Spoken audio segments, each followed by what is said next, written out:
కలని పునాది చేసి ఎదగాలని, తరిమే వాళ్ళని హితులుగా తలచి ముందుకెళ్ళాలని,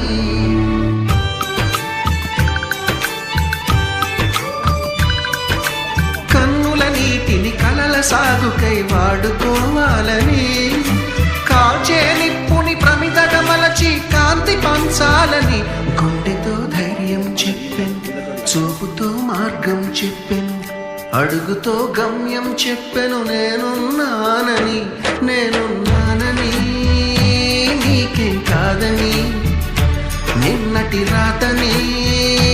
మార్చేస్తానని.